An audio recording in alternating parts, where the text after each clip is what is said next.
वही मासूम चेहरा, वही डर, लेकिन आंखों में वही चिंता। दिनेश ने अपना हाथ बढ़ाया, इस बार मारने के लिए नहीं, बल्कि सहारा मांगने के लिए। बेटी, पास आओ। दिनेश की आवाज में इतना दर्द और अपनापन था कि झिलमिल भी चौंक गई। झिलमिल धीरे धीरे सकुचाते हुए बिस्तर के पास आई। उसे अब भी यकीन नहीं हो रहा था कि यह वही खूंखार बाबूजी हैं। दिनेश की आंखों में अब गुस्सा नहीं, बल्कि पछतावे का सागर था। उसने कांपते हाथों से झिलमिल का नन्हा मैला हाथ अपने हाथों में थाम लिया। मुझे माफ कर दो बेटा। दिनेश की आवाज भारी हो गई और उसकी आंखों से आंसू बह निकले। मैंने तुम्हें ठुकराया, तुम्हें चोट पहुंचाई, और बदले में तुमने मुझे जीवन दिया। क्यों? तुम मुझे वहीं मरने देती तो शायद दुनिया से एक बुरा इंसान कम हो जाता। झिलमिल ने मासूमियत से दिनेश की ओर देखा और धीरे से बोली, मां कहती हैं, बुराई को बुराई से नहीं मिटाया जा सकता बाबूजी।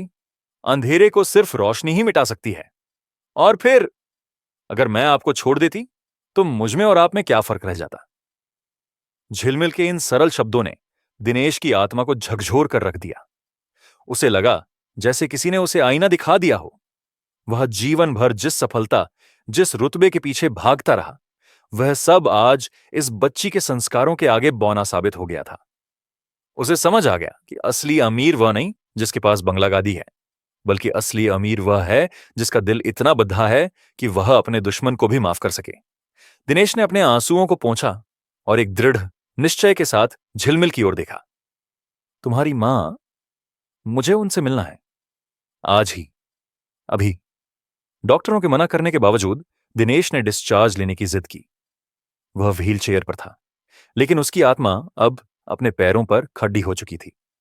अपनी टूटी हुई मर्सिडीज की जगह उसने एक साधारण टैक्सी मंगवाई। झिलमिल उसे रास्ता बताती गई, शहर की चकाचौंध से दूर, उस तंग बदबूदार बस्ती की ओर जहां सूरज की रोशनी भी बमुश्किल पहुंचती थी। झिलमिल का घर नहीं, वह घर नहीं था। वह प्लास्टिक की शीट और पुराने बांस से बनी एक छोटी सी झोपड़ी थी। अंदर एक टूटी हुई खाट पर एक महिला लेटी थी, जो खांसते खांसते बेहाल हो रही थी। बारिश का पानी टपक रहा था और फर्श गीला था। यह दृश्य देखकर दिनेश का कलेजा मुंह को आ गया। भगवान, ये लोग यहां कैसे जीते हैं? उसने मन ही मन सोचा।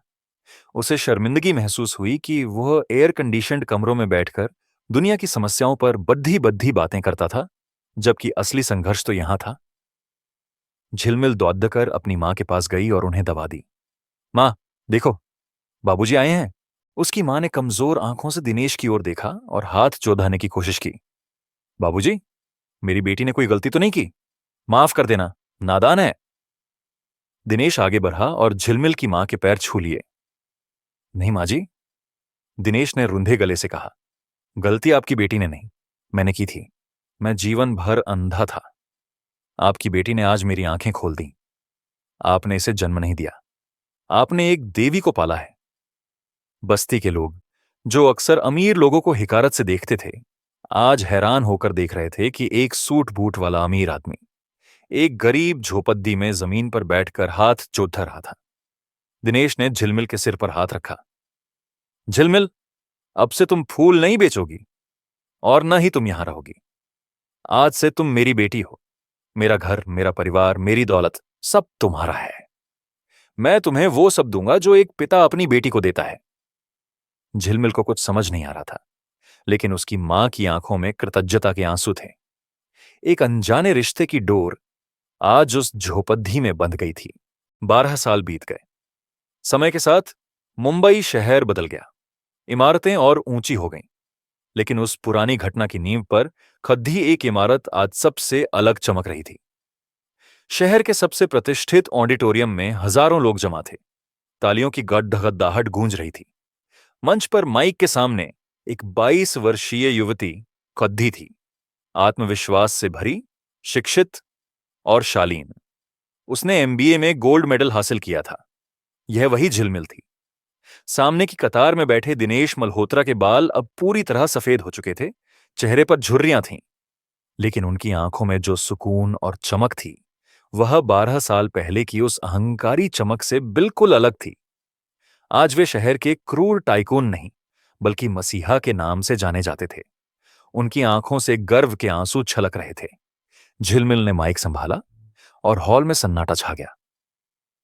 उसने अपनी जेब से एक छोटा सा फ्रेम निकाला, जिसमें एक पुराना, मटमैला और थोड़ा सा फटा हुआ 500 का नोट जड्डा ममा हुआ था। आप सब मेरी सफलता को देख रहे हैं। झिलमिल की आवाज में एक ठहराव था। लेकिन मेरी असली विरासत यह डिग्री नहीं, बल्कि यह नोट है। लोगों ने हैरानी से उस फ्रेम को देखा। झिलमिल ने दिनेश की ओर इशारा करते हुए कहा, एक तूफानी रात को यह नोट मेरे मुंह पर फेंका गया था। उस वक्त यह मेरी गरीबी का मजाक था, लेकिन आज आज यह नोट मेरे जीवन का सबसे कीमती खजाना है, क्योंकि इसी नोट ने मुझे एक पिता दिया और मेरे पिता को एक इंसान बनाया। दिनेश अपनी जगह से उठे और धीरे धीरे मंच पर चढ़े। हॉल में मौजूद हर शख्स भावुक था। दिनेश ने झिलमिल के सिर पर हाथ रखा और माइक हाथ में लिया। उनकी आवाज भारी थी। मैं उस दिन तक दुनिया का सबसे गरीब आदमी था, जब तक मेरे बैंक में करोड़ों रुपए थे।